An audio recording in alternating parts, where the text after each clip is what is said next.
So thank you for that. And what I would like to do is a big thank you to the panel from Nura. I can see she's loved the answer, especially when you responded to her question over the imposter syndrome. And I have to admit, my phone is lit up with a few messages from attendees who have been saying the same thing in that regards. And thank you for sort of bringing that forward.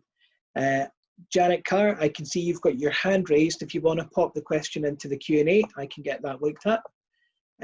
Going on to the last question in the group phase at the moment, and I'll start off with Laura now we've got her back, is how can we prepare the next generation for future innovation and space exploration? Yeah, and thank you for having me back. I apologize, my internet went out for quite some time, but I'm glad to join now. And it depends on what you mean by prepare the next generation, because the next generation is already being raised with an awareness that space is part of our everyday lives. And maybe they don't have a conscious awareness of it, but they are connected through the internet, through phones, through whatever means, they're constantly connected. And so if you're talking about preparing them for careers, well, that's another question too, because space is diversifying. It's already pretty much in every single industry. And so you don't necessarily need to emphasize STEM, science and technology, engineering, mathematics, the way that we have been in the past. You don't need to be an engineer or to tell students that they need to be engineers or scientists. I myself am a scientist, but that's not the only path forward. And so if you're talking about how do you tell students to prepare for a career in space, that's not necessarily an easy answer, because there is no one path to a career in space. And every single person on this, in our modern world is using, as I just found out the hard way, we all need to use the internet, we all need to use satellite systems, we all need to have the ability to connect with one another. And we take it for granted. And then there's all these industries that already use it, that take it for granted: farming and logging and real estate and environmental observations and disaster relief, and all these different industries that are already using it and are going to be using it even more. And so there's no easy answer, because there's no right way to go about it. There's just so many different paths forward. Excellent. Does anyone else want to join in on that one? So how we can help the next generation be prepared for the future innovation? I would like to share. Go ahead, Vera. I would just like to share an experience that I had last year. So around 1 year ago, I went back to Portugal, and for 1 week, I went to schools to speak about space and speak about the U Space program. And I spoke from kids from 5-year-old to master students. So I really went a bit all over the country and tried to reach as much children and young adults as I could. And the thing that I cherished the most, and the image that I still keep with me, was the 5-year-old class. So I don't have kids. I'm only child. I have no experience with children. I'm like null with children. So I was very nervous, about how I'm going to speak about Galileo and this type of things to 5-year-olds. And I remember that I start my presentation with, which of you would like to become an astronaut? And it was quite impressive, because basically all class, girls and boys, put their hand up, very excited, we want to be an astronaut, And for me, it was quite striking, because I think what is really missing is this part, is that at 5, everyone wants to become an astronaut. It's only a few years later, there's a change on that. And I saw that because as I did so many schools with so many age range, you could see like at teenagers, then the average was a bit different when you would ask the same question. And I think what is missing is also a bit of role models, is like us going to these generations and to show them that it is possible. There's an opportunity there, and it's fun, and you can have fun while you're doing it, and you can learn new things, and there's a huge world of possibilities. And to be honest, I grew up not having a lot of female role models in space. And not seeing a lot of girls involved in the stargazing events that I went when I was a teenager. I was the only girl there. So, and I feel that the younger generations now that I'm becoming older, and wiser, I hope. I can see that on the events that address younger generations, like for example in the 20s, the proportion of women and men are different. You start seeing younger girls getting involved, but we need to go back really to the small ones and inspire them by there. You know, they all like to see Chris Hadfield washing their teeth in the International Space Station and finding out that the astronauts also don't spit toothpaste. And I think that this is part that is missing, is the educational part, involvement of the kids. And in the schools, you cannot just have a teacher that likes space exploration very much, is like a space geek and decided to do something with his kids. You need to have like real structure and consistent organized educational programs on science that covers different areas and that gets kids involved, girls and boys involved on the activities. And hands-on projects, I think hands-on makes their eyes sparkle. They like to touch things and to discover things and things happening. You cannot just be like blah blah blah kind of thing. So I think we are missing a lot of this hands-on educational activities, targeting and adapt to all the range of ages, and to have it in a more structured and consistent approach. I think that will inspire a lot, and maybe in 2 generations we could see already some changes. Sandra? Yeah, thank you, Dirk.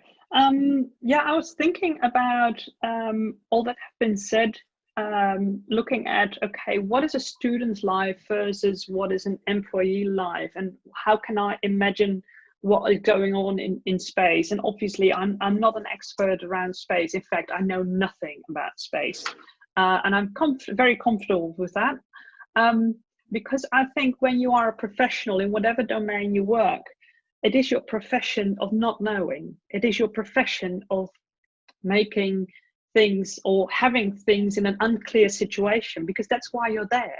You need to fix something, you need to create something, you need to resolve something, you need to bring something forward. Whether as a student, in all those years you are studying about what to know, what to understand.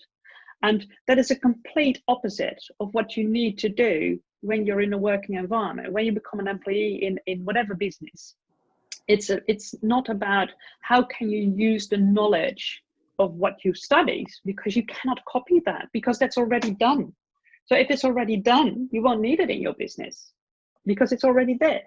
So the business is about not knowing. The business is about problems. It's about something that needs to be fixed, or that needs to be developed, or needs to be created and be sustainable for the future. So it's not the knowledge as such that you were taught that you're hired for. You are hired for because of how you're going to use and extend the knowledge into what is needed in that company.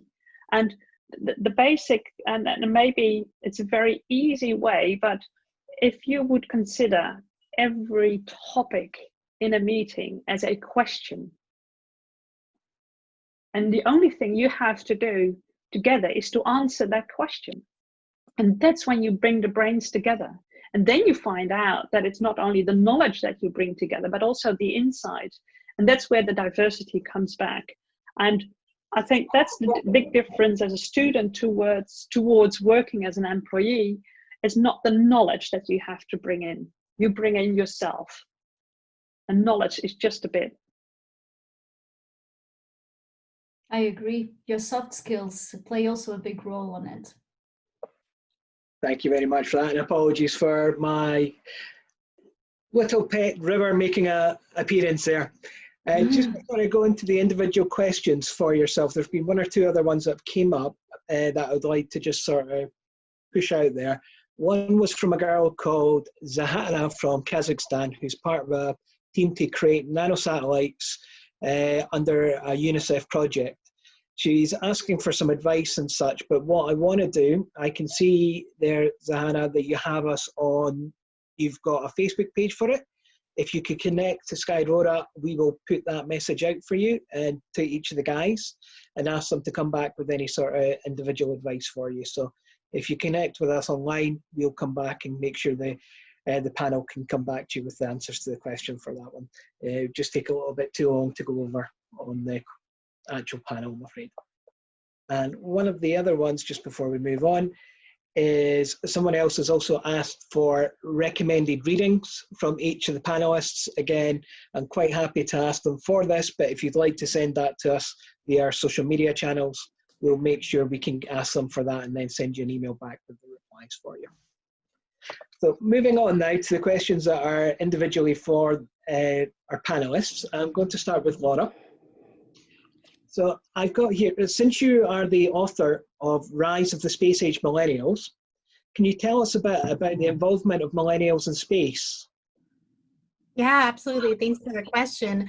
So this book was published in January. I worked on it for about 3.5 years, and I interviewed millennials who are a wide range of statuses, from undergraduate students all the way to CEOs of their own companies. And so as we're seeing now, millennials are the largest demographic, at least here in the United States, and I wouldn't be surprised elsewhere, the largest demographic in the workforce, 20s and 30s, that's what millennials are. And we are taking leadership positions now. Some people, as I said, are already CEOs. Some people are still going through their education. Maybe they're in entry-level positions, or working their way up through management. And one of the great things is that we have a different perspective when it comes to technology and how to use technology. And I think the past 2 months have taught a lot of older generations how to use a little bit more of the technology that we millennials kind of adapt to naturally. And I think that's going to be a huge advantage when it comes to things like inclusivity, both inclusivity of working parents, but also inclusivity of other geographic locations. So we don't have to be so siloed when it comes to, we have to stick to our specific geographic location or specific time zone, or, we have this much more international outlook, as used by the panelists and the diversity in the panelists right today. When it comes to the internet, it doesn't necessarily matter who you're connecting with, as long as you all agree on the right time zone, the right time. It doesn't necessarily matter what your nationality is. It's a very international collaboration mindset, which takes you forward in space with international collaborations, as we've seen with the International Space Station and other international collaborations, maybe Artemis in the future and the Gateway program that NASA's doing right now, and some of these other things that are going to require much more of a global effort. And we talked a little bit earlier about the idea of keeping the space environment clean, and how do you do international partnerships with that. And I think millennials just naturally have that more inclusive and global mindset, more so than some of the older generations. And especially since times have changed. It's no longer the US and the Soviet Union fighting a Cold War to get to space. It's now much more democratized and commercialized, and there's much more available to people to get involved with, many more opportunities. Excellent, thank you for that. Going on, I can also see that you have done previously work with microgravity research and worked with the International Space Station. Can you tell us a little bit about that and what your favourite part of that work was? Yeah, that was really fun. I'm a big fan of the International Space Station. I'm looking forward to seeing where that space station and future space stations go, because it's just the beginning. We are so early on in our studies of microgravity in the space environment, and both how to use it for scientific purposes and how to live and work in space. And one of the things that I did was help to facilitate companies or universities or other players that aren't typically involved in space. We go to companies that have no involvement in space whatsoever and tell them about what the International Space Station can offer. And it kind of blows their mind, because they never thought about gravity being some kind of switch that you can turn on and off, right? A variable. It's not the way that most people think, just because we are accustomed to 1G environment here on Earth. It's what we were raised in. It's how we are. So when you tell somebody that they can do their work or manufacturing or experiment without gravity, it opens up a new possibility. And another way to access some kind of radiation environment by putting it outside the space station, or some of the other things would be incorporating some of the life support systems or power systems that the space station must go through. It's a closed loop system, which means it has to recycle the air, recycle the water. Every 90 minutes, it's recycling the power grid, that kind of stuff that is very very applicable to remote areas on Earth. And I absolutely love the fact that we're now thinking about this. We've had people working on space station for 20 years now continuously.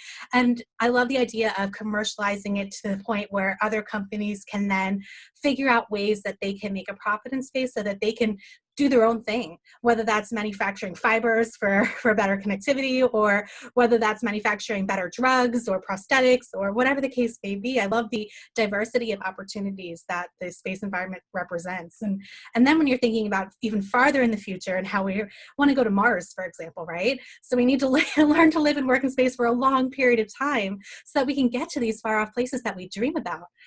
Because eventually, and I'm hoping within our lifetimes, we can see people on Mars. How amazing would that be? But we need to get there and then get back safely. So these are all the lessons that we learn from space station and future space stations. Excellent. Well, thank you very much for that, Laura. I'll move on to Leila with this. So you used the term earlier, astrofeminism, and you confirmed that you had spoken with myself on this and you were doing further research. Can you explain a little bit about that and what it can offer for us? Yeah, so astrofeminism is a coin that I termed in 2018, and I had just attended the International Astronautical Congress in Washington, D.C. in October of 2019, and when I was participating in the Congress, I noticed that there were certainly females that were present, but there wasn't really a female-centric feeling in terms of the presentation, the priorities.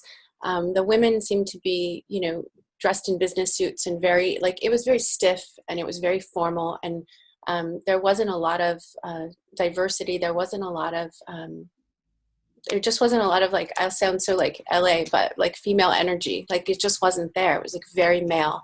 And so I started doing research on the history of space and how we consider space. And so women were traditionally excluded from even participating in any kind of, they weren't even allowed to participate in any kind of role that was significant. And so I think that when we consider space and we look at that history, when women were excluded, and it really shapes how we consider space even now, and how young women feel about space if they're interested in it. Like Vera was saying, little kids want to be an astronaut, but what messages were we provided as women? And so I've been doing research for 2 years on applying feminist theory to outer space governance policy and priorities, and have really come away with a theory that's developing, looking at bias, how we can uncover gender bias within space, and what specific solutions that we need to implement in order to evolve. And so what astrofeminism can offer is a more diverse approach to outer space, and a more female-centric priorities in outer space. I think, extracting lucrative, asteroids, all these different things in space, or terraforming hostile planets, I think are very more male-centric priorities, but using outer space and all of the information that our satellite technology provides to heal Earth, to shine back on Earth. I don't know if you're familiar with the overview effect, but looking at Earth from outer space and increasing access to, education, to medicine. I think that's more of a female-centric way of looking at outer space. And so I was set to graduate in 2020, and I've had 4 kids home for 4 months. So my thesis, I can't finish it. It's like every day, taking care of everybody. And so unfortunately, I'm going to be probably graduating in 2021, whenever life opens up again and they can go back to school. And so at that time, you can read more about it. But right now it's kind of on hold. I have been interviewing thought leaders because that's something I can do over Zoom, kind of looking at how do we shift it here in Los Angeles. We're under quarantine, everything is closed, and it will be, they're saying until, maybe even November, December for the schools. And so that really affects research and how I can make progress here. And so I'm trying to still have conversations with all these different people. I have talked with people not only from NASA, every major space agency, almost every new space company, and the major universities and JPL. And so I have developed a rapport. It's a very inclusive conversation with people all around the world. So I think when it comes out, when it's finished, it'll be really exciting. Just need school to open up. And so, yeah, it's exciting. Excellent. Well, I have a lot of people on this that will be agreeing with you that they really want school to open back up and the kids to be able to give back. So hopefully they can do that a little bit sooner, and we can help. You can get the thesis and such finished. You mentioned there how space can heal Earth. What do you think that means for the future? I think Laura brought up a fantastic point. Like, just we're so reliant on internet, particularly now that we're all at home. And most people don't really realize, you know, everything, every single way that space affects them every single day, every banking transaction, a GPS, like every single thing every day.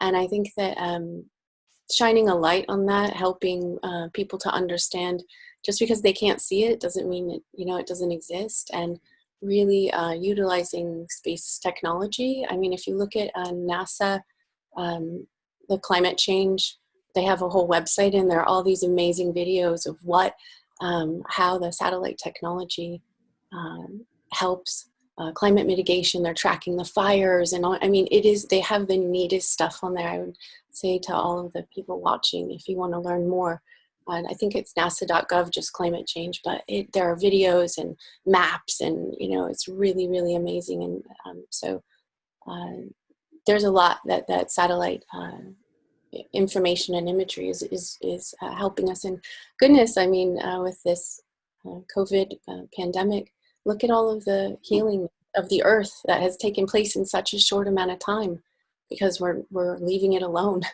I mean, it's really fascinating. Just here in Los Angeles, the air quality, I can see things I've never seen before because no one is out, and everything is cleaner and better. And so I think that's really fascinating. It's just when the earth gets a break from us, how quickly that, you know, things heal and they kind of reset. So I think this whole thing it's really challenging, you know, to be home for 4 months, but you look at all the progress that's been made.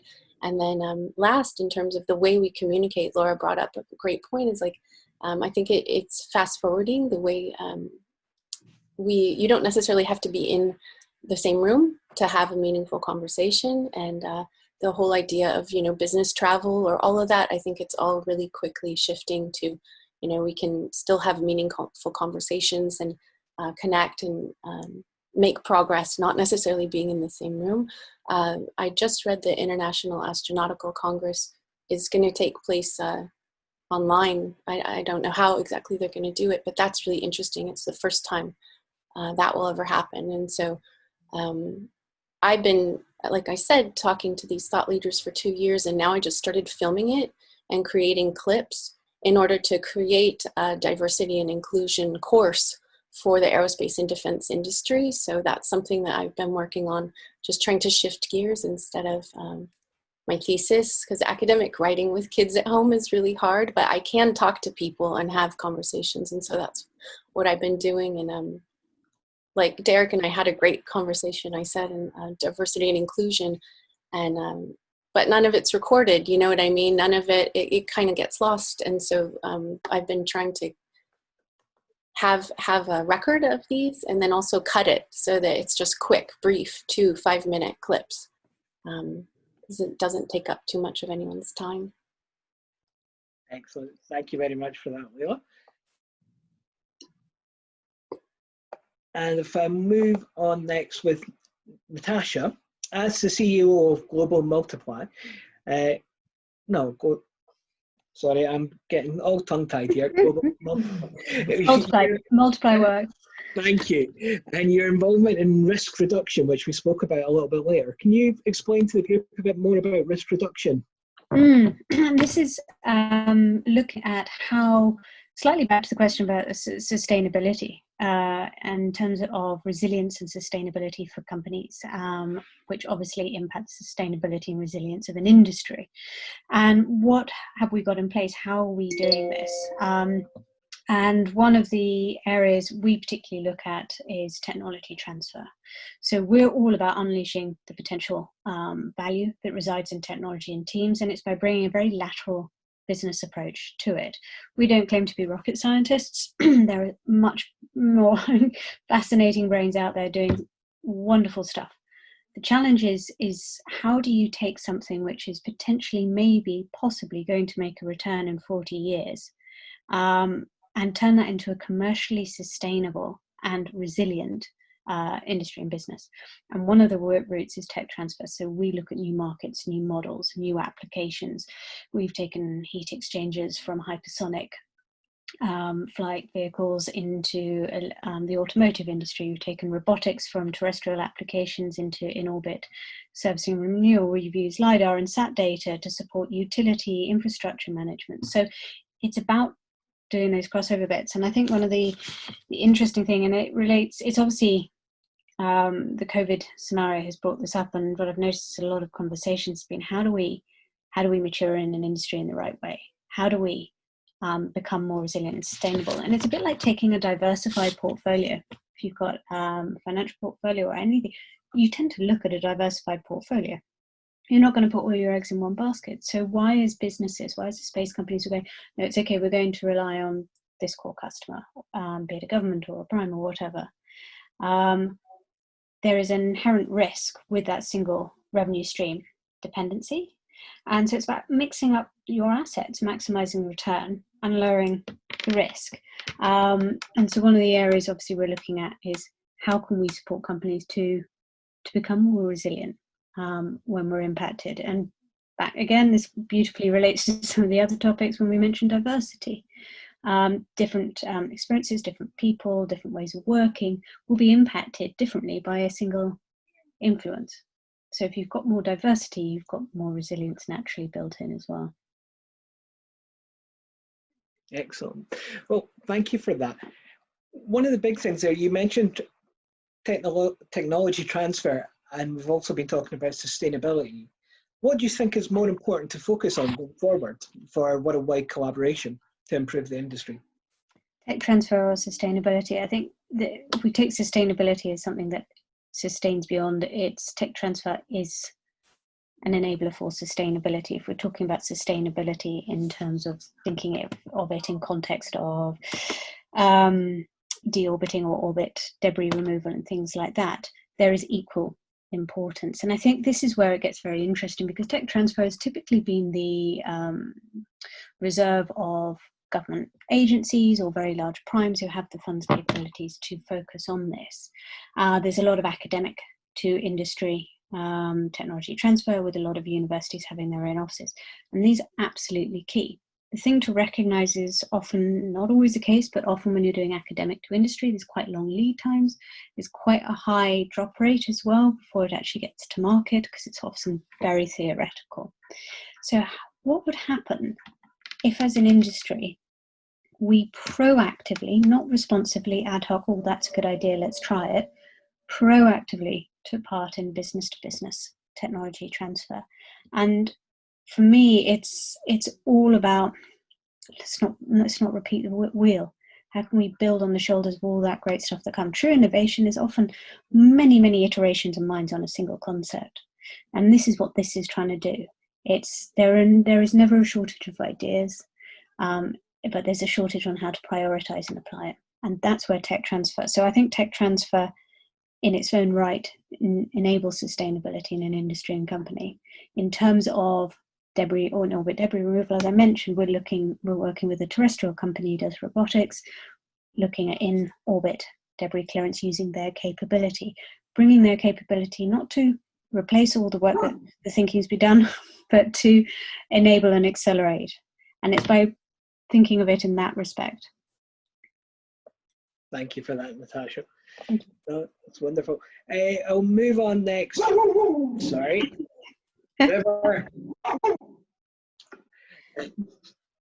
So I'll move on to Sandra next, if I can. Sandra, what advice can you give to senior management? Well, first of all, take a dog. It's very important. Not a bone yet. Yeah, also referring to Lila on the 4 months, you know, staying at home for 4 months, it's very important to have animals around, I think. It's yeah, senior advice for senior management. I was also thinking about this audience, and hopefully there's some senior management in this audience, but I assume that the majority will not be on senior management level. And let's say us as normal employees, or students, or whoever you are, I think it's important to realize what your own behavior is. And I think senior management obviously has a role to be an example for others, but I also think that employees amongst each other or towards the senior management can have a beautiful role in that. So it's a dynamic, I think, between the two that's going to make the difference. So getting more women involved for me is about getting the readiness for your organizations and for yourself as senior management, and also as an individual, is, do I really understand why I need more women? And do I really understand is not that I want to have the figures right, I want to have a 50-50. It's beyond that. And I think, and that's also a advice for me to everyone, but also to senior management, is collect your failures on that.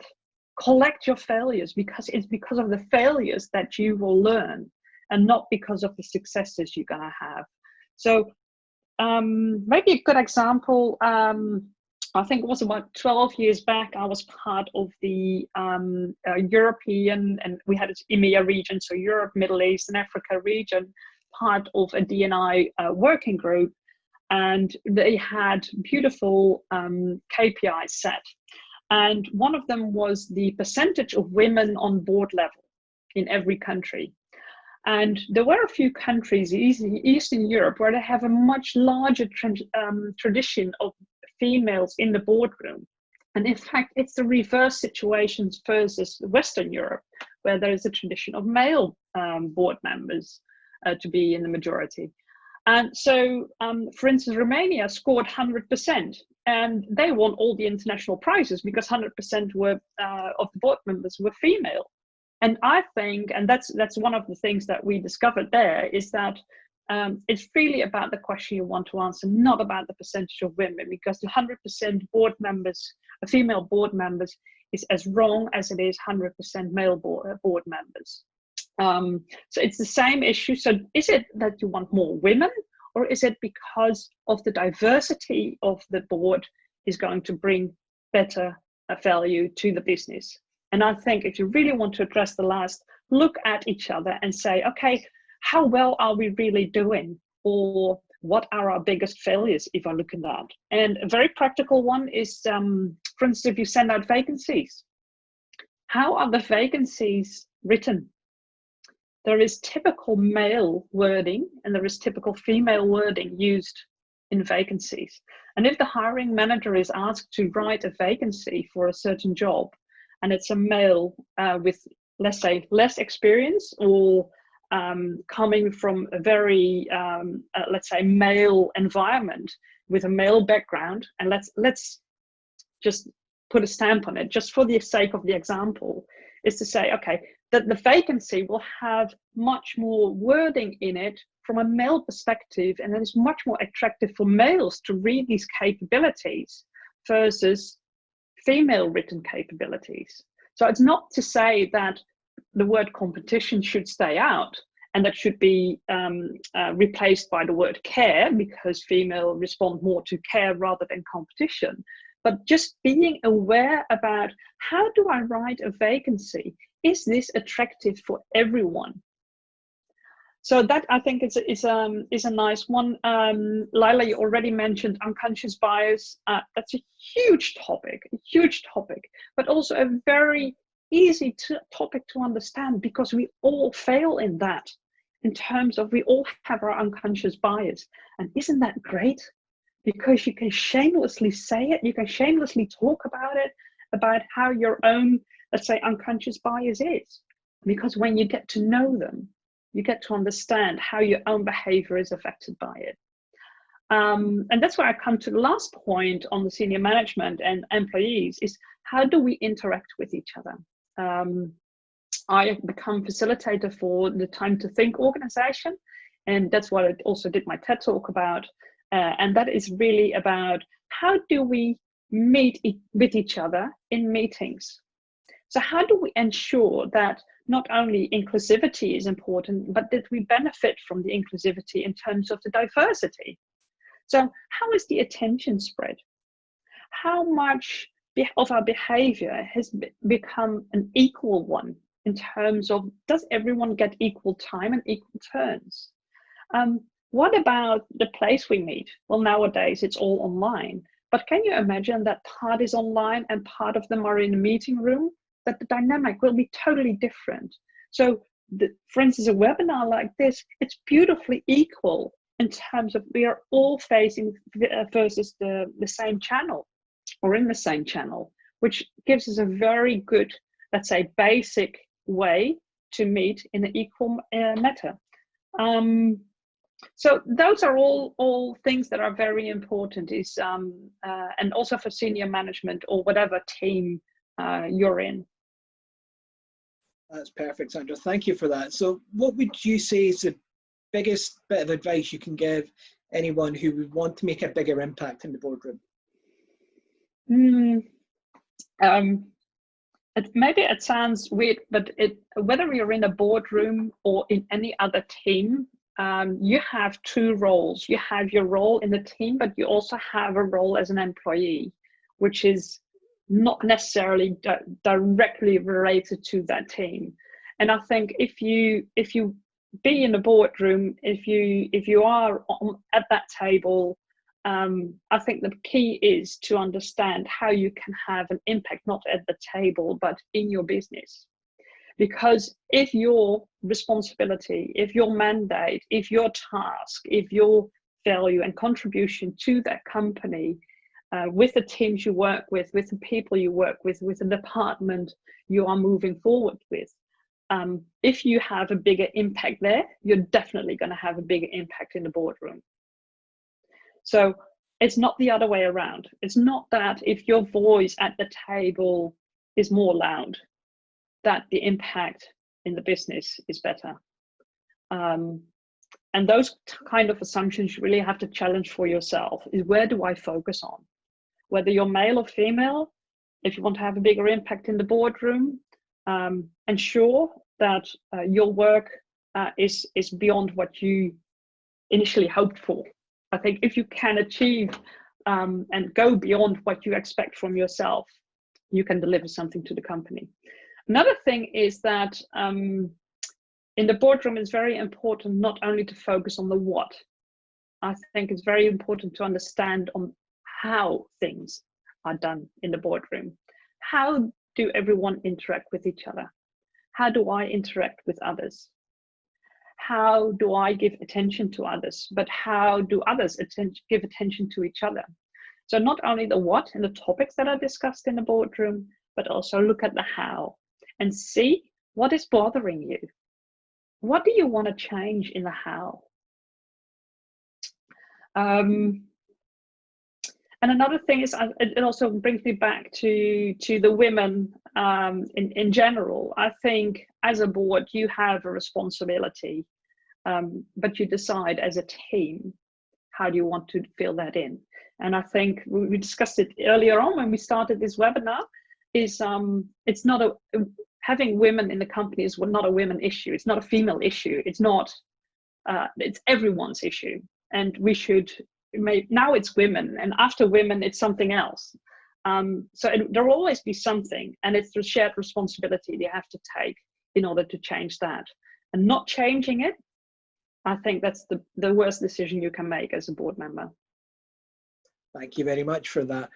And to move on to our last personal set of questions to Vera, if we can do. So, as working with the European Commission Directorate for Defence, Industry and Space, how is Europe doing promoting more equality in the space industry? Well, I'm very happy that times are changing on this aspect, to be honest. So, you know, we have fundamental rights, and the European Union, and equality is one of them. So there was already work being done at the legislative level for many years. But with the election of the first female president of the European Commission last year, so she was chosen last year, this actually changes a lot. It's for the first time in more than 50 years of history that the European Commission has a woman as president. And you can see already some changes if you look at the political guidelines. And one of the things that she gave particular attention was exactly equality. She even said, and I quote, "We need equality for all in all its senses." And as part of her team, for the first time, you have one commissioner that the full responsibility, so her portfolio is equality. And so this stresses the commitment of the political commitment to really start working on this. And you can see in the last month, so the commission this new commission start working on 1st November 2019, and since then there's been a number of actions already.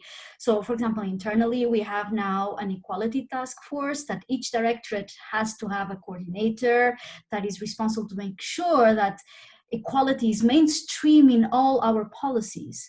So that I'm the equality coordinator in DG Defense and Space. So it means like internally, we are also doing this reflection, how we can incorporate equality in all our activities, in the entrepreneurship program, for example, on the skills program, on the applications we develop, or at defense industry, or how we finance and support projects. So we are doing also this exercise internally.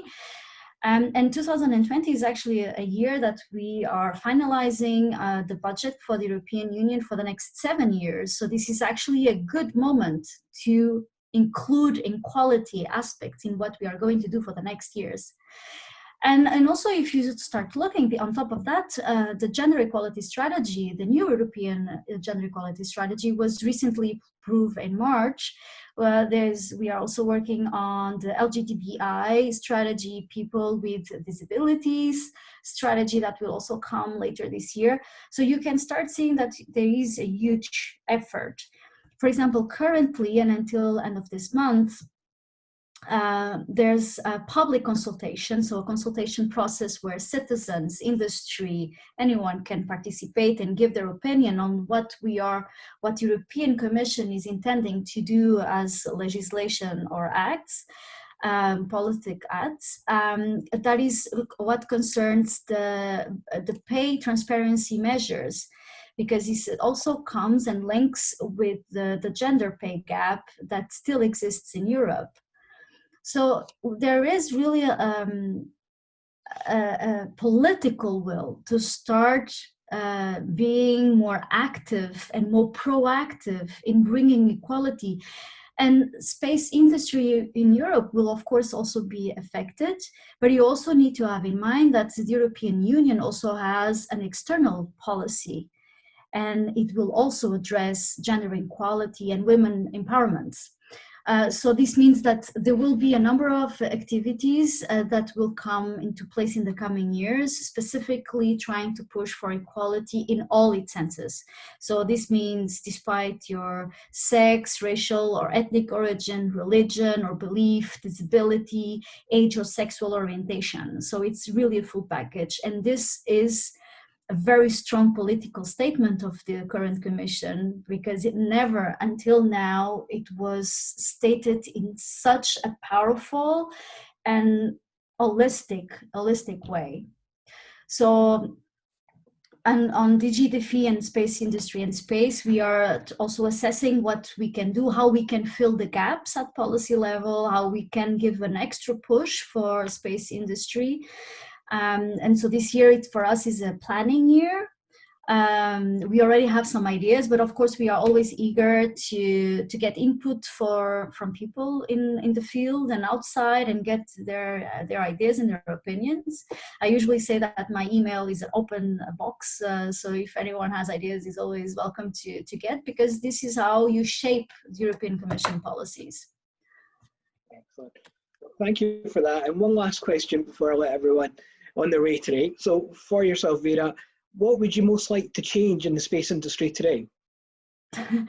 I would say the lack of diversity. I truly say this, and the unconscious bias. I really, we already spoke a lot about diversity and inclusion and how we can bring innovation to the sector and can make it more profitable. Also, there are even studies that actually say when you have more diversity, how this affects the profit of the company. So this is not just us.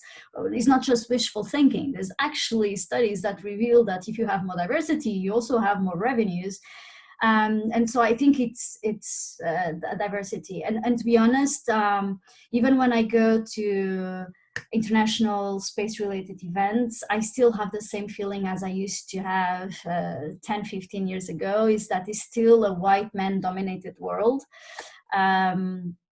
I like very much, for example, the International Astronautic Federation 3Gs, that means gender, generation, and geography. So they have a number of activities promoting this.